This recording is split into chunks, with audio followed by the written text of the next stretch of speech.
사사기의 말씀 가지고 씨름하면서 우리가 절대로 잊지 말아야 될, 아예 처음부터 전제하고 시작했던 가장 중요한 전제가 한 가지 있었는데, 그것은 곧 사사기의 주인공은 하나님이시다라는 사실입니다. 과연 그러하였죠. 우리는 지난 장, 즉 요 앞에 사사기 3장에서 두 명의 사사 에훗과 삼가를 만나 보았습니다. 오른손을 쓰지 못하던 에훗, 그리고 평범한 농부였던 삼가를 하나님이 어떻게 사용하셨는지 우리가 함께 살피며 은혜를 나누었습니다. 에훗에게서 우리 배웠습니다. 우리의 약점 때문에 하나님밖에 되지 않습니다 라고 그분을 의지한다면 그때 우리들의 약점은 강점이 된다 말씀드렸습니다. 또 삼갈에서 보듯이 우리의 평범함 때문에도 우리가 하나님을 의지할 수 있다면 우리들의 평범함 또한 하나님의 일하시는 통로가 된다라고 말씀드렸습니다. 자, 그런데 우리가 사사기를 통해서 이런 예들을 하나 둘 계속 지켜보면서도 여전히 주저하고 계시는 분이 계실지 모르겠습니다. 목사님, 아무리 그러셔도, 아무리 그렇게 애를 쓰셔도 저는 아닙니다. 저같이 부족한 사람은 하나님이 사용할 수가 없습니다 라고 말씀하시는 분들 말입니다. 그런데 우리 하나님이 그런 분들을 모르실 리가 없죠. 그래서 하나님은 저와 여러분이 그런 핑계를 다시는 대지 못하도록 또 다른 사사 하나를 세워주시는데, 그가 바로 오늘 우리가 살필 여자 사사 드보라입니다. 따라해 주세요. 여자 사사 드보라. 예. 여러분, 최근까지 업데이트된 것은 제가 잘 모르겠는데요, 몇 년 전까지 제가 알고 있었던 유머인데 한번 들어보십시오. 여러분, 우리 애처가는 압니다. 그렇죠? 아내를 지극히 사랑하는 남편들이죠. 또 우리들 중에 많은 분들은 경처가는 아실 겁니다. 경처가 뭐죠? 아내를 하늘처럼 떠받드는 사람들입니다. 우리 교회도 몇 분 계시죠? 그러면 여러분, 억처가는 아십니까? 억처가. 예, 이분들은 아내의 목소리 톤이 조금만 높아져도 가슴을 억 하고 이렇게 쥐어 잡는 분들이십니다. 그리고 마지막으로 벽처가가 있다고 하잖아요. 이분들은 아내가 휙 돌아보면 벽에 가서 탁 달라붙는 분들이라고 합니다. 이런 이야기가 회자되는 거 보면 우리는 과연 21세기에 살고 있는 사람이라 맞다라는 생각을 하게 됩니다. 우리 한국에도 박근혜 대통령이 여성 대통령으로 활약하고 있고, 미국에도 우리 힐러리가 유명한 아주 유력한 대통령 후보로 거론되고 있는 걸 보십시오. 정말 우먼 파워가 놀랍습니다. 하지만 그건 21세기는 오늘의 이야기고요, 그 옛날 사사시대, 그것도 이스라엘에서 여자가 사사가 되어 이스라엘 백성들을 이끈다, 여러분, 이건 아무도 쉽게 생각할 수 없는 일이었습니다. 실제로 유대인 남자들은 아침에 일어나서 이런 세 가지 기도를 올려드렸다 해요. 첫째, 하나님, 내가 이방인으로 태어나지 않아 감사합니다. 둘째, 여호와여, 내가 종으로 태어나지 않아 감사합니다. 그리고 셋째, 여호와여, 내가 여자로 태어나지 않아서 감사합니다. 그만큼 그 당시 여인들의 사회적 지위는 낮았고 그들 활동에는 제약이 많았습니다. 그런데 그런 상황에서 한 나라를 구원하는 사사가 여자 드보라라는 이름하에 일어나게 되었다니, 하나님께서 이 과정들을 통해서 우리들에게 말씀하시는 바는 분명합니다. 저는 맨 처음에 드렸던 사사기의 전제, 내가 이 사사기의 주인공이다라는 말씀이 이 드보라의 일하는 것을 통해서도 여전히 드러나고 있다라고 믿습니다. 오늘의 본문은 이렇게 시작하죠. 에훗이 죽으니 이스라엘 자손이 또 여호와의 목전에 악을 행하매. 여러분, 오늘 본문을 펼치면 저는 약간 짜증이 납니다. 왜냐하면 도대체 이스라엘 백성들이 어쩜 이렇게 말을 듣지 않냐라는 것 때문이죠. 그렇게 두드려 맞고 부르짖으면 하나님이 다시 구원해 줬다가 평화가 오면 또다시 하나님을 떠나는 일을 반복하는 걸 보면, 이젠 그 정도 됐으면 알아서 잘해야지, 어쩜 이렇게 어리석은 짓을 반복하냐, 답답하다, 우리 충분히 그렇게 생각할 수 있습니다. 참 미련하다, 이게 이스라엘 백성들을 향한 우리들의 평가입니다. 여러분, 그런데 여기서 한 가지를 좀 더 생각해 보기 원합니다. 사사기의 이스라엘 백성들이 하나님의 백성으로서의 본연의 자세를 잊어버릴 때 하나님이 여지없이 행하셨던 게 하나 있습니다. 그것은 그때마다 이방인의 압제라는 표현을 제가 썼는데요, 하나님 편에서 보면 이스라엘 백성들을 보호하고 있던 당신의 손을 잠깐 놓으시는 겁니다. 여러분, 이해가 되시죠? 같은 이야기지만 다른 표현을 쓰는 거예요. 하나님의 백성들은 하나님의 붙드심과 하나님의 은혜로만 살아갈 수 있는데 하나님이 그 손을 잠깐만 놓는 거예요. 그럼 이렇게 큰 어려움 속에 빠지는 거죠. 여러분, 오래전에 족장 시대에도 하나님이 당신의 백성들을 붙잡고 있었잖아요. 또 가나안 정복 시대도 마찬가지고 지금 사사 시대에도 동일한 일이 일어나고 있습니다. 만약에 하나님의 특별하신 보호하심이 없다면 그들은 절대로 제대로 살아갈 수가 없다는 것입니다. 오늘 본문도 동일한 상황입니다. 이스라엘 자손이 또 여호와의 목전에 악을 행하매, 그러자 하나님은 그들을 붙들고 있던 당신의 손을 거두십니다. 그러자마자 이스라엘은 무지목지한 고생의 나락으로 떨어지죠. 2절의 말씀을 보세요. 여호와께서 하솔에서 통치하는 가나안 왕 야빈의 손에 그들을 파셨으니. 하솔이라고 굉장히 중요한 무역로들의 중심지인 평야지대에 있는 큰 성입니다. 그곳에 있는 가나안 왕 야빈의 손에 그들을 파셨으니. 그렇습니다, 여러분. 하나님의 보호하심 없이는, 그분의 은혜 없이는 저와 여러분이 이 세상에서 편하게 별일 없이 살아갈 수 있는 방법이 없죠. 여러분, 오해하지 마십시오. 오늘도 저와 여러분은 우리가 건강하고 우리가 내 손으로 밥을 먹을 수 있고 저와 여러분 우리 손으로 잠이 들 수 있고 이런 생각해서 이런 내가 차도 운전하고 다닐 수 있고 이런 너무도 평범한 일 때문에 그게 자연스러우리라 믿지만 실은 이 모든 일들이 하나님의 은혜가 아니고서는 당신 그 은혜의 손으로 우리를 붙들고 계시다라는 그 사실을 우리가 잠깐 놓친다면, 한 걸음 더 나가서 하나님께서 우리를 감싸고 있는 은혜의 손을 잠깐만 놓는다면 저와 여러분의 삶은 정말 큰 어려움에 봉착하게 될 것입니다. 우리가 오늘도 평범하게 이렇게 살아갈 수 있는 것도 매일매일 하나님 은혜의 손으로 우리를 붙들어주기 때문에 가능하다, 이 말씀을 드리는 거예요. 여러분, 이 사실을 믿으십니까? 여러분, 확실하십니까? 저는 요즘도 느껴요. 저희 가정만 생각해봐도 하나님께서 당신의 은혜의 손길을 살짝만 거둬도 어떤 일이 일어나는지 우리는 충분히 경험하고 또 경험합니다. 와르르 무너지는 거예요. 정말 인생은 수동태죠. 제 힘으로, 제 능력으로, 제 뜻대로 어림도 없습니다.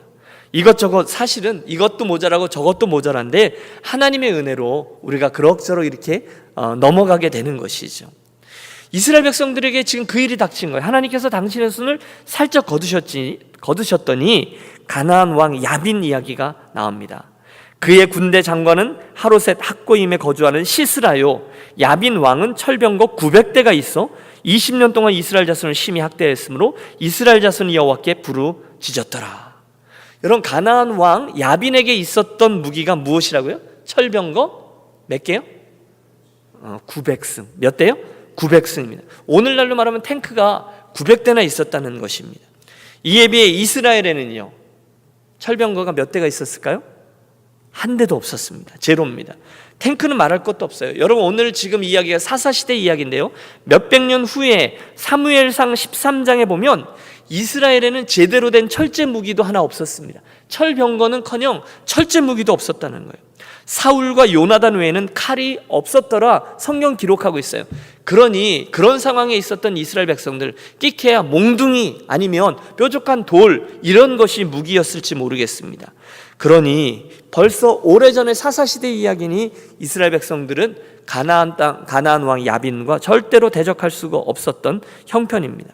900대의 탱크, 그리고 이스라엘 백성들의 어정쩡함, 이건 말이 되지 않는 겁니다. 그래서 이스라엘 백성들은 쉽게 가나안 사람들의 압제를 당하게 되고 자그마치 20년간 시달립니다. 그리고 늘 있었던 일이죠.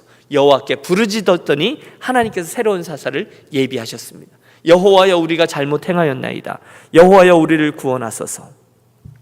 뜻밖에도 그 부르짖음을 듣고 구원자로 보내신 사사는 바로 저 드보라였습니다. 오늘 4절과 5절을 보세요. 그때에 랍비도세 아내 여선지자 드보라가 이스라엘의 사사가 되었는데 그는 에브라임 산지 라마와 베델 사이 드보라의 종려나무 아래 거주하였고 이스라엘 자손은 그에게 나아가 재판을 받더라. 여러분, 이 내용 외에는 드보라에 대해서 알려진 바가 거의 없습니다. 본문을 보면 한 남자의 아내라고 소개되고 있어요. 곧 주부입니다.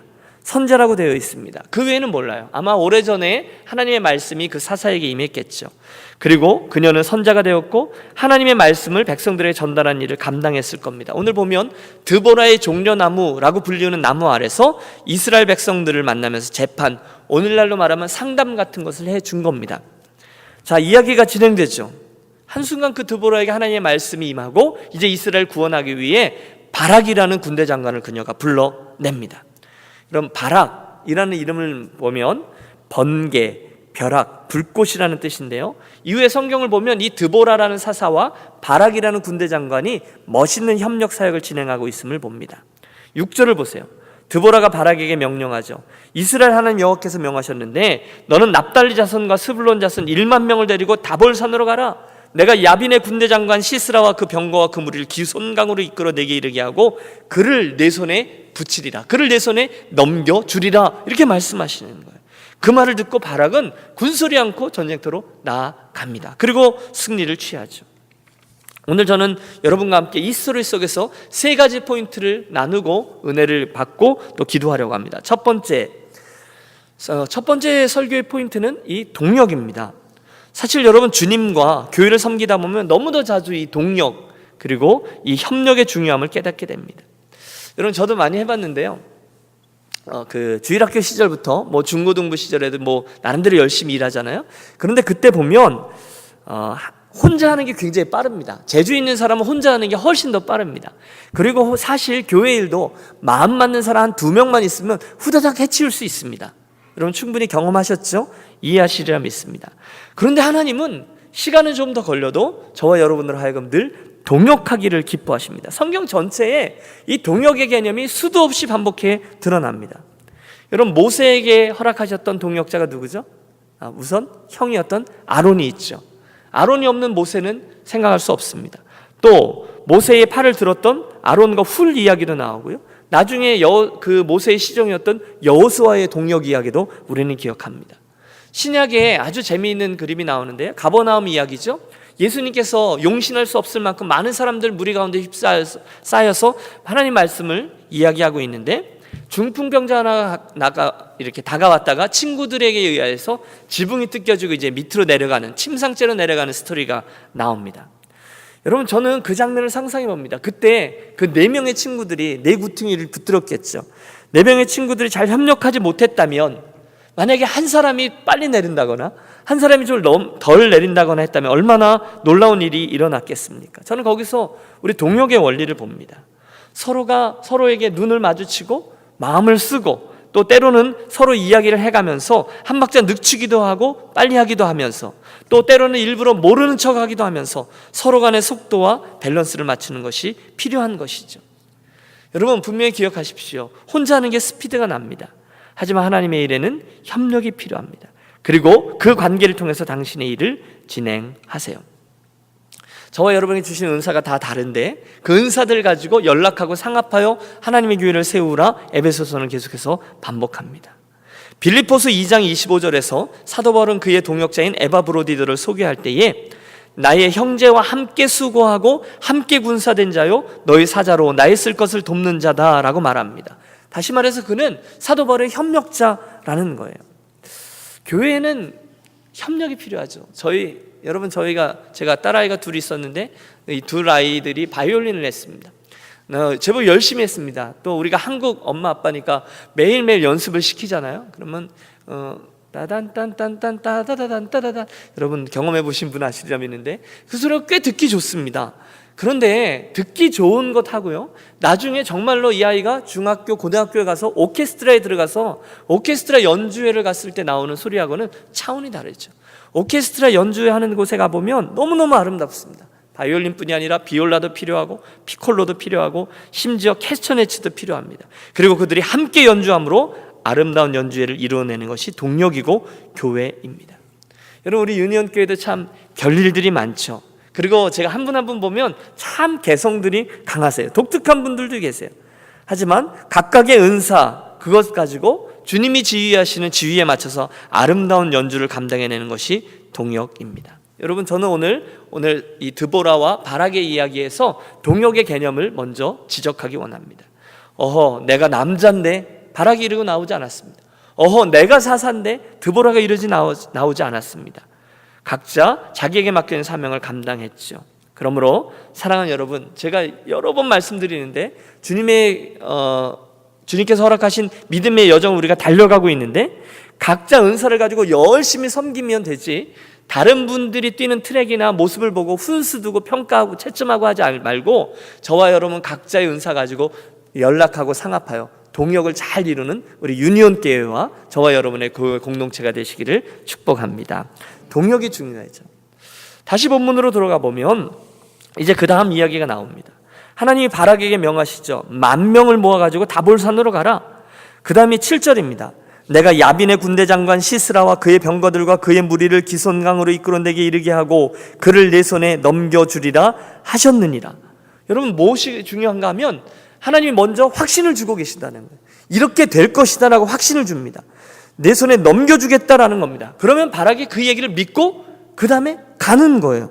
예, 알겠습니다 하고 제가 갑니다. 여러분, 이 순서가 중요하다는 말씀을 드리는 거예요. 주여 나로 명하사 무리로 걷게 하소서. 베드로가 할 때 주님이 오라 하셨잖아요. 그러면 그 말씀을 믿고 무리의 발을 내뻗는 것입니다. 마르다와 마리아의 가정에 나사로가 죽었습니다. 슬픔과 절망 가운데 빠져있던 그들에게 예수님이 오셔서 말씀합니다. 내가 믿으면 하나님의 영광을 보리라 하셨습니다. 여러분, 이 순서를 잘 보십시오. 내가 보면, 내 동생이 살아나는 것을 보면 내가 믿을 수 있게 되리라가 아닙니다. 내가 믿으면 주의 영광을 보리라입니다. 믿음이 먼저예요. 보지 못하는 것들의 증거예요. 그 다음에 그 증거를 보게 된다는 거예요. 오늘 바라기 한 거죠. 사랑하는 여러분, 오늘 밤에도 우리가 같이 기도할 건데요. 주님, 저에게 이렇게 저렇게 해주세요. 그러면 제가 믿겠습니다. 이 일이 저렇게 되면 제가 믿겠습니다. 제가 감사하겠습니다라고 기도하지 마시고, 주님, 저에게 믿음을 먼저 주십시오. 이렇게 먼저 기도하겠습니다.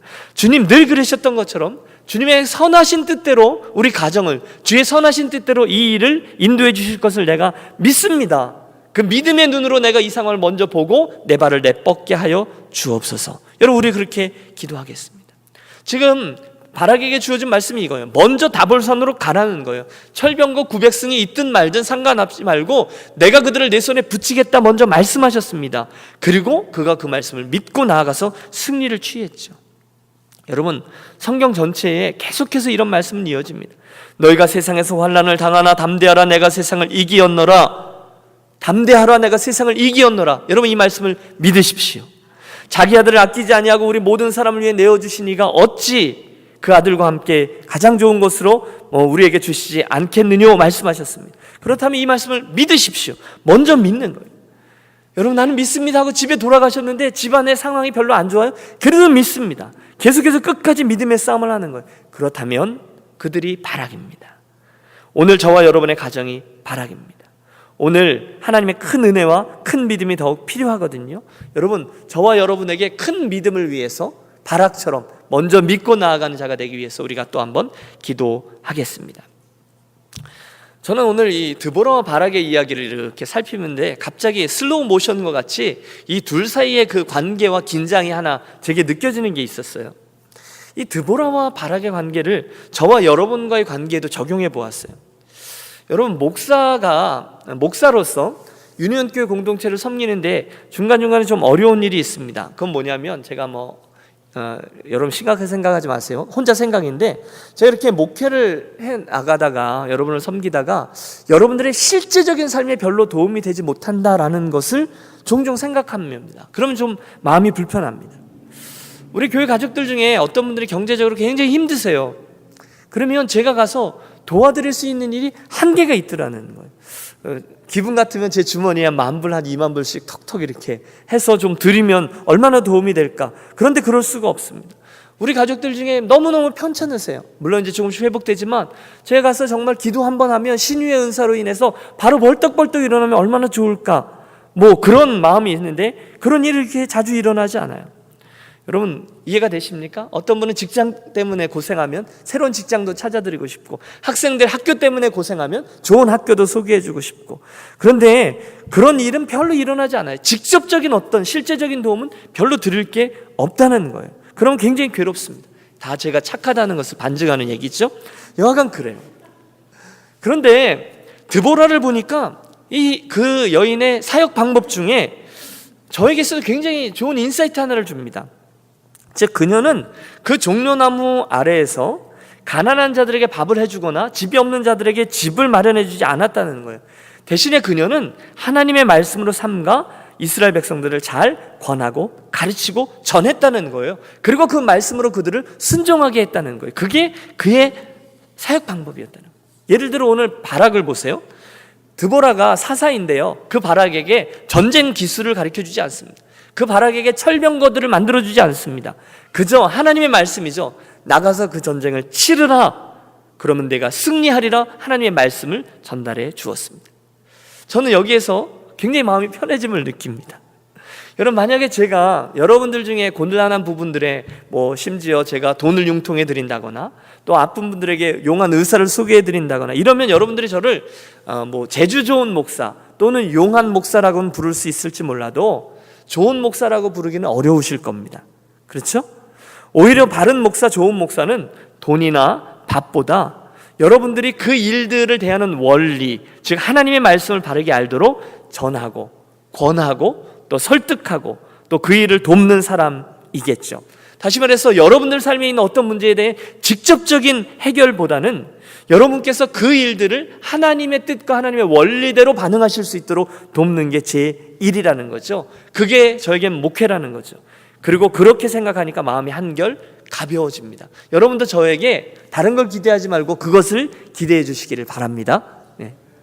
목사님 너무 당연한 이야기를 그렇게 하고 계세요 생각하십니까? 아니요. 여러분들께서 제게 원하시는 것이 좀 다양한 게 있으실 수 있어요. 그런데 가장 중요한 것 바로 이것, 하나님의 말씀을 맡은 자로서 제가 특권의식을 갖는다기보다는 그 일을 잘할 수 있도록 여러분 저를에게 기대해 주시고 또 기도해 주시고 도와주시면 좋겠습니다. 재미있는 일이 하나 벌어져요. 여러분 8절과 9절의 말씀을 보십시오. 8절과 9절입니다. 같이 한번 읽을까요? 바락이 그에게 이르되 만일 당신이 나와 함께 가면 내가 가려니와 만일 당신이 나와 함께 가지 아니하면 나도 가지 아니하겠노라 하니 이르되 내가 반드시 너와 함께 가리라. 그러나 내가 이번에 가는 길에서는 영광을 얻지 못하리니 이는 여호와께서 시스라를 여인의 손에 파실 것임이니라 하고 드보라가 일어나 바락과 함께 게데스로 가니라. 여러분, 어떤 분은 이 말씀을 이렇게 해석해요. 바락 남자가 째째하게 전쟁하러 나가면서 여자 보러 함께 가달라고 징징대고 그녀가 안 가면 나도 안 간다 그러고 그러니 여호와께서 그 적장을 죽이는 영광을 엉뚱한 여자 야엘에게 주시지 좀 창피하네, 그것도 순종이라고. 여러분, 이렇게 해석하는 분도 계세요. 그래서 이 본문을 해석하는 분은 바락이 드보라가 주었던 그 하나님의 말씀을 온전히 믿지 못했기 때문에 결정적인 상, 그가 적장 시스라의 목을 베는 상은 엉뚱한 여인 야엘에게로 넘어갔다, 이렇게 이해합니다. 그러나 저는 그렇게 생각하지 않습니다. 대신 여기에 바락이 당신이 나와 함께 가지 않으면 나도 안 갑니다 라고 말하는 것은 불신앙의 표현이라기보다는 오히려 겸손과 믿음의 고백이라고 생각해요. 바락은 이 전쟁이 여호와 하나님의 손에 달려있다는 것을 분명히 알고 있었기 때문에 하나님의 사람인 드보라를 반드시 같이 가달라고 청하고 있다는 거예요. 여러분 생각해 보세요. 주부라 그랬거든요. 주부 선지자 드보라가 나가서 칼을 쓰겠습니까? 창을 휘두르겠습니까? 그렇지만 그 드보라가 가장 중요한 하나님의 말씀의 통로였기 때문에 저의 동행을 간절히 요구한 거죠. 전에 그 모세가 광야에서 여호와 하나님께 반드시 구했던 기도가 있죠.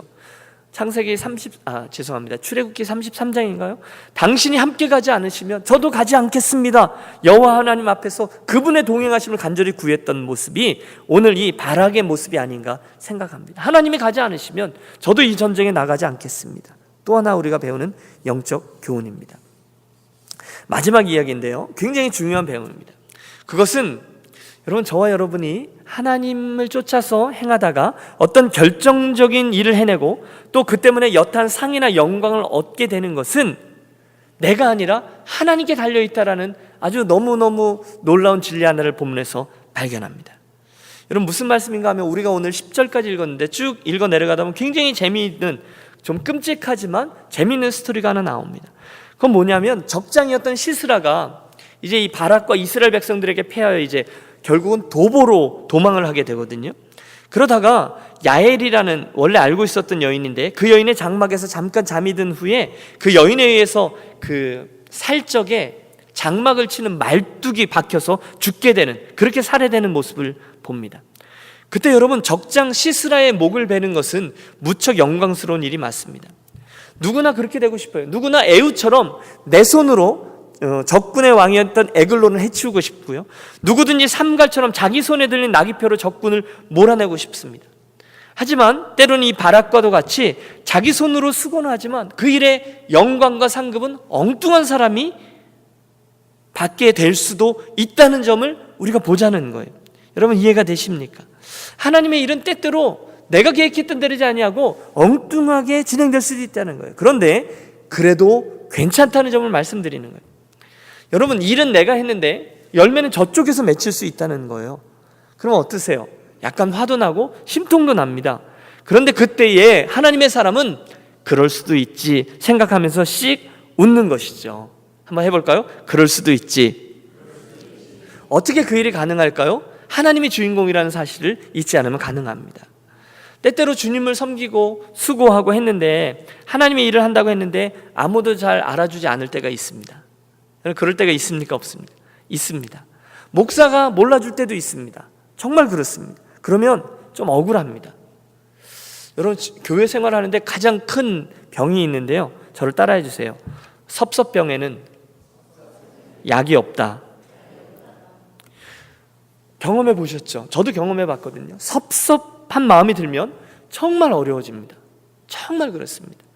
그래서 여러분, 제일 좋은 방법은 수리형이 아니라 정비형이라고 말씀드렸죠. 섭섭병에는 걸리지 않도록 하는 게 가장 중요합니다. 그게 믿음의 싸움이죠. 저도 이 말씀을 준비하는데 잠깐 떠올랐던 기억이 났어요. 대관령 이야기를 제가 종종 했는데, 교회는 막 잘하는데 일꾼들은 하나둘씩 빠져나가고 또 사역자들도 막 빠져나갔던 적이 있었어요. 나중에는 사찰 집사님까지 이제 사임하고 떠나셨던 적이 있어요. 그러니까 작지 않은 시골 교회에 일이 많아요. 눈 오면 눈 치워야 돼요. 얼마나 눈이 많이 오는지 모릅니다. 비 오면 진흙 치워야죠. 또 진흙 속에 빠진 차들 빼내려 당겨야죠. 일 생기면 땅 파야죠. 또 겨울이면은 눈 덮인 교회 마당에서 커다란 드럼통에서 제가 석유들 빼내서 1층에 있는 온풍기 또 2층에 있는 온풍기 날마다 채워 넣어야죠.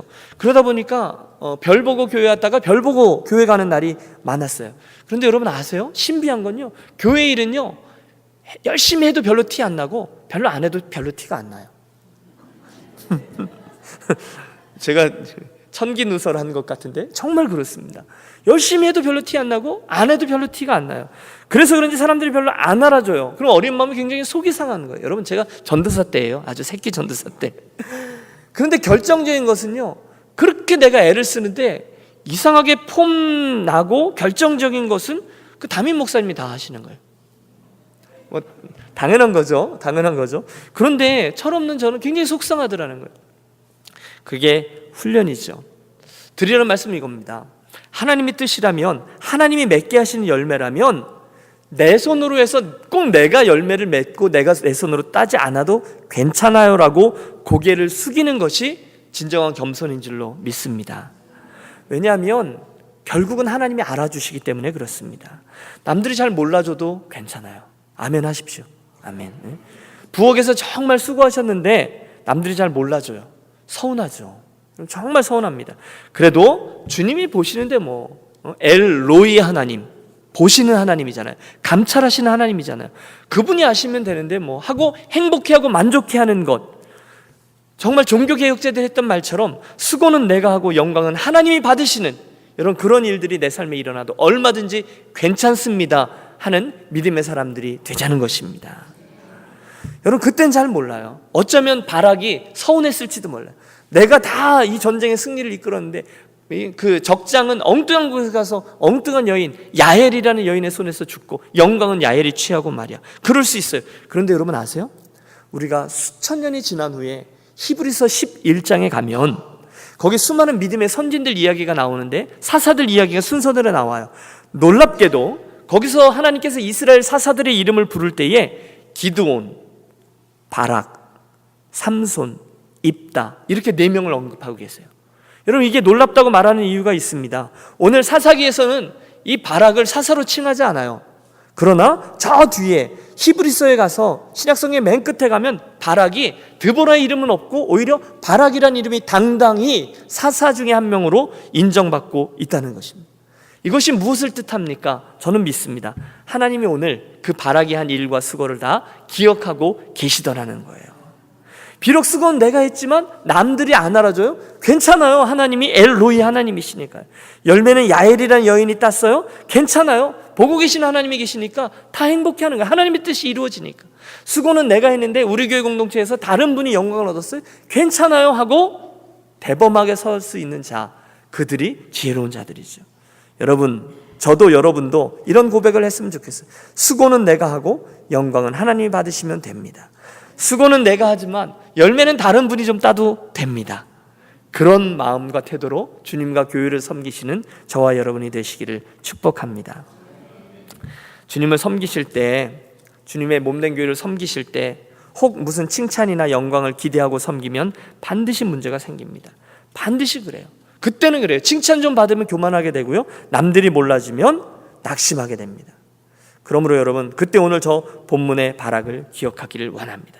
모든 영광은 하나님이 받으시고 나는 단지 그 하나님의 일에 쓰임받았다는 사실로 만족하면 결국 하나님은 그들을 꼭 기억하시고 히브리서 11장에 기록하시는 그런 축복을 저와 여러분에 허락해 주실 줄로 믿습니다.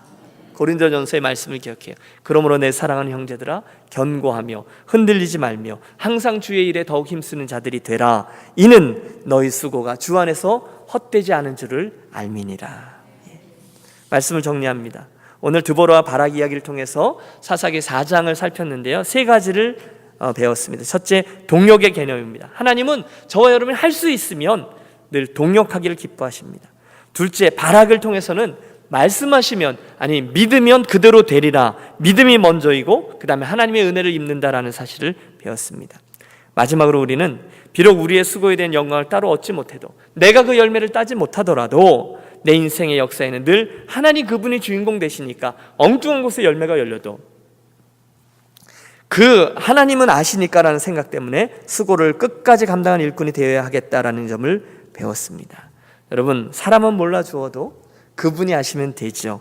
결국 우리를 신실하고 충성된 종으로 인정하실 겁니다. 우리 결국 이 밤 그 드보라와 바락과 같은 선한 일꾼이 되기를 다짐하는 마음으로 우리 기도함으로 나아가도록 하겠습니다.